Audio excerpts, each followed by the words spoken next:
Wazi Helpa. Hi everyone. Tonight I'm continuing on with the second half of Chapter 5, Sixth Direction Redemption. The medicine woman's gaze was intense, her eyes reflecting the weight of the knowledge. Cautionary underscored the formidable dangers they would face. The brothers exchanged solemn glances and nodded in agreement, recognizing that each sacred area described was not merely a distant location, but a spiritual realm, brimming with its own trials and revelations.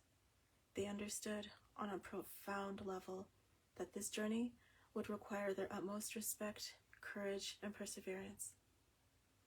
Her words lingered in the air, a solemn reminder of the gravity of their mission.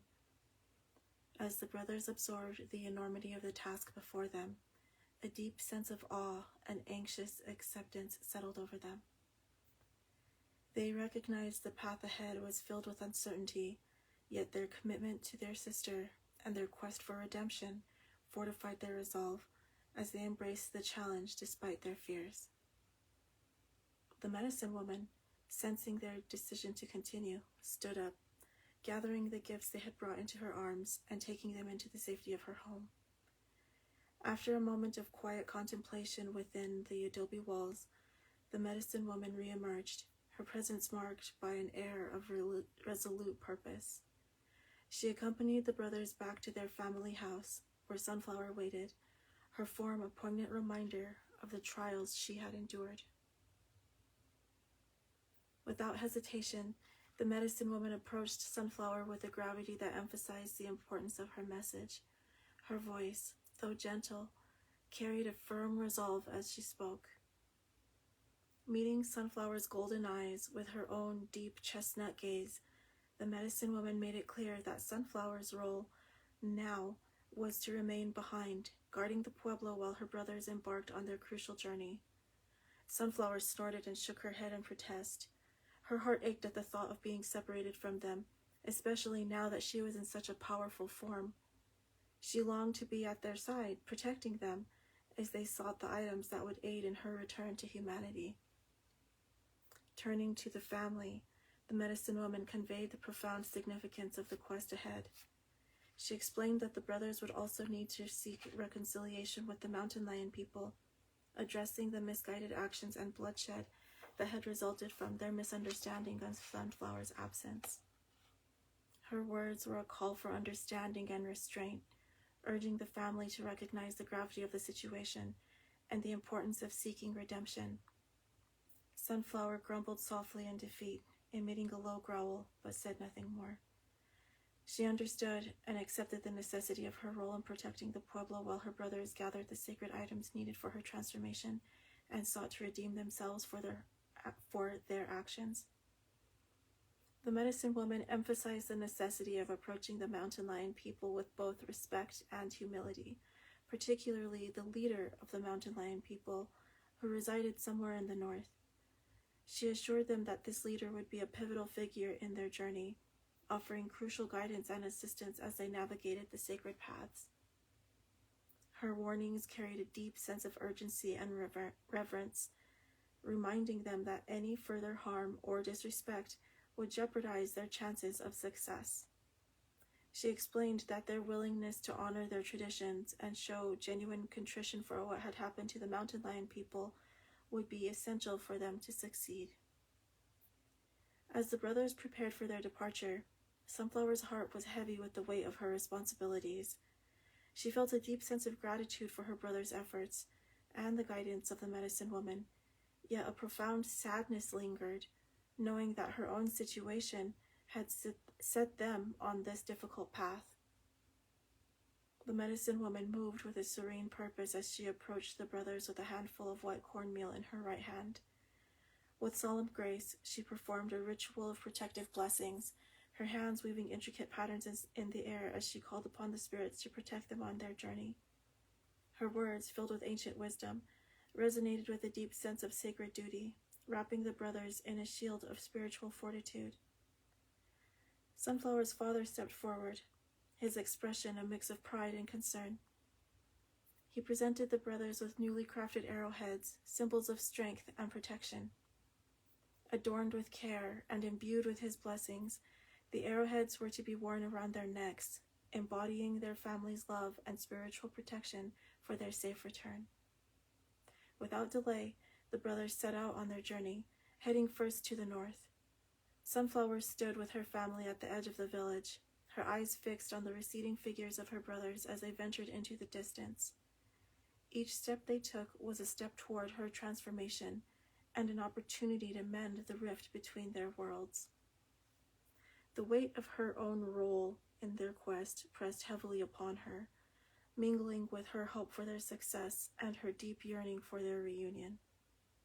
As she watched them finally disappear from her view, Sunflower's heart was filled with a blend of pride, apprehension, and a silent prayer for their safety. She returned to her parents' home and sat for an extended period of time between her grandparents, basking in the comforting warmth of the fireplace. Though she tried to sleep, rest eluded her as her mind raced with the events that had led her to this moment of uneasy peace. After a while, Sunflower stood and stretched before making her way to the door. She paused there for a moment, then turned to her mother and emitted a soft chirp, requesting her assistance. Her mother, smiling, reminded her to be safe and opened the door for her. Sunflower swiftly leapt to the top of their home and ran along the rooftops toward her older brother's house, where her best friend, his wife, and their daughter, Sunflower's niece, would be. Upon arriving, she gently scratched at the door, requesting entry. The door opened, and Sunflower's best friend emerged, holding her daughter close to her heart. She moved to let Sunflower inside, and began to speak to her like old times, filling her in on all the details of the events that had taken place in her absence. As twilight deepened, casting shadows across the room, Sunflower moved toward the door to leave. Her best friend opened it for her, reminding her that their home would always be welcome to her if she wished to return. With a slight nod, Sunflower turned away and bounded toward the edge of the pueblo. Twilight was the ideal time to catch a pronghorn, and she knew the larger game would be a welcome treat for her family as they awaited her brother's return. The cool, late autumn air ruffled her fur as she raced toward the scent of the nearest pronghorn pack. Without incident, she brought down a young male that lingered by a sandstone pool. Dragging it back to the pueblo as swiftly as she could, she found her father returning to the pueblo from a nearby field, and silently requested his help in dressing the animal. Surprised pride filled his eyes as he immediately began dressing the pronghorn, his hands moving carefully in the dimming light. He expressed his gratitude to both her and the animal for their contributions. As he worked, he cast occasional glances at the powerful hunter by his side, marveling at the fact that the meat he was preparing had come from something his daughter had hunted. He had never imagined finding himself in such a situation, but he harbored no complaints in his heart whatsoever. When the final preparations were complete, her father distributed the majority of the meat to other members of the pueblo, reserving portions for his son's family and his own. As the aroma of various dishes being prepared with the pronghorn began to fill the air, he couldn't help but express his appreciation for Sunflower's unexpected contribution. Her role as a hunter in providing for the community was a pleasant surprise for her people. Soon, some of the neighbors began arriving at her parents' home, bringing with them portions of the dishes they had prepared from the pronghorn in gratitude for her efforts. With a full belly, Sunflower returned to her best friend's home, feeling a profound sense of accomplishment. Her best friend welcomed her with a pronghorn steak seasoned with salt and Sunflower's favorite herb, a plant with delicate white flowers that bloomed briefly in early spring. Though Sunflower was already satiated, she savored the meal with genuine delight, relishing each bite with heartfelt appreciation. Afterwards, sleepy with repletion, she sprawled out on the roof, appreciating the cool night air as it mingled with the lingering aroma of pinon juniper smoke drifting through the pueblo. The village settled in for the night, and stars blinked softly overhead, their light a gentle contrast to the darkening sky. With each breath of the fragrant night air, she felt the weight of her worries ease. A quiet sense of safety, born from simply being back in her pueblo, settled in her heart as she gazed over the adobe homes from her rooftop vantage. For the first time in a very long while, Sunflower allowed herself to relax, her senses calm, alert yet calm. Though it pained her not to be by their side on this journey, the thought of their successful return and the possibility of her own restoration as their human sister warmed her spirit. Her faith in their determination and resilience blended with a deep sense of trust, easing her heart. She flexed her paws open in a final stretch before settling in for a light nap. The cool breeze rustled gently around her, and though she was relaxed, her ears remained attentive, her spirit ever ready to protect her pueblo. With her heart at ease and her senses sharp, she allowed herself to drift into a peaceful slumber, vigilant yet comforted under the starlit sky. And that's the end of the second half of chapter 5.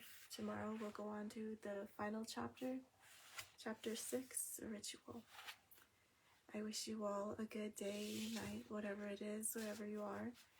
I appreciate you all being here with me now, and for everyone watching later, I appreciate you watching it later as well. In the meantime, I'm going to go on to sleep, so good night from me to you all, and we'll see you later.